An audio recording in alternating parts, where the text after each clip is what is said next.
I'm Kelsey Boss, Doctor of Physical Therapy and founder of Compleo, where we take care of the whole family and the whole body. So today I want to talk about a really hot topic, commonly brought up, diastasis recti, and when should we come in to see a physical therapist for that. So if you're unsure about diastasis recti or haven't heard of it, it's a separation of the abdominal muscles. That is very common during pregnancy. What a lot of people don't realize is research shows this happens to over 60% of pregnant women. So it's much more common than we realize. So the first take-home message is just because you got told you have this does not mean this is a doomsday prognosis. It happens to really most of us who are pregnant. But we don't want to just wait to see if it heals on its own.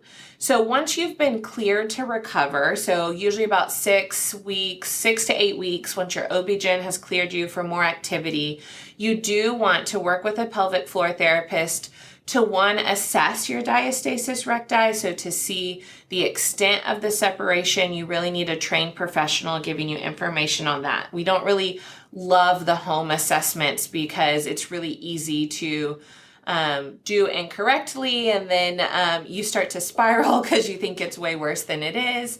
Once the pelvic floor therapist has done that assessment, they can guide you to ensure you're activating your muscles correctly. That's going to promote healing.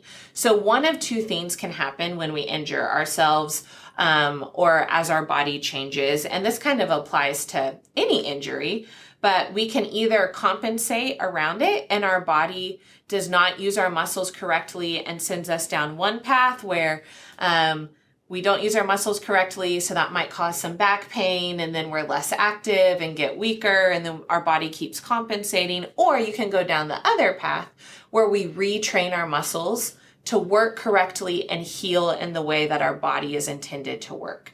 And that's where a pelvic floor therapist is going to come in with diastasis recti to make sure that your muscles are turning back on the right way so that we're preventing back pain, preventing longer term consequences. So don't wait for it to be painful. Don't wait to see if it gets better on its own. I would recommend, whether you think you have a diastasis or not, checking in with a pelvic floor therapist in that 6 to 8 week postpartum window to make sure everything is turning back on the right way.